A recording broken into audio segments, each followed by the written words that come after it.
భారత్ మాతా కి జై. జై బీజేపీ. నా పేరు రామశెట్టి నాగేశ్వరరావు. మధిర మున్సిపల్ పోర్లో 17వ వార్డులో మున్సిపల్ కౌన్సిల్ సభ్యులుగా పోటీ చేస్తున్నాను. గత మున్సిపల్ కౌన్సిల్ సభ్యులు ఎక్కడ కూడా ప్రజలకు అందుబాటులో లేరు.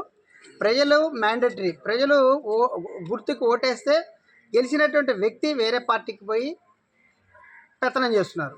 మేమేమంటున్నాం అంటే 17వ వార్డు ప్రజల్ని పోటీ చేసేటటువంటి అభ్యర్థులకి ఓటేస్తే వారు వేరే పార్టీకి వెళ్తున్నారు కాబట్టి 17వ వార్డు ప్రజలు మీరు గుర్తు మార్చి కమలం పువ్వును గెలిపించి ఢిల్లీలో మోదీ గల్లీలో కమలం పువ్వును గెలిపిస్తే అభివృద్ధి చేయడానికి వెనకాడం.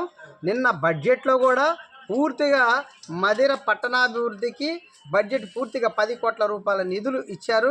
ప్రతి మున్సిపల్ కోర్లో కూడా దేశం మొత్తం కూడా గ్రామీణ పట్టణాభివృద్ధికి నిర్మలా సీతారామన్ గారు బడ్జెట్ ఇవ్వడం ఆనందదాయకం.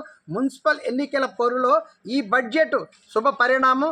ప్రజలందరూ కూడా భారతీయ జనతా పార్టీకి ఓట్లు వేసి కమలం వికాసానికి మరి నాంది పలుకుతారని మేము ఆశిస్తూ ఈ భారత్ మాతా కీ జై.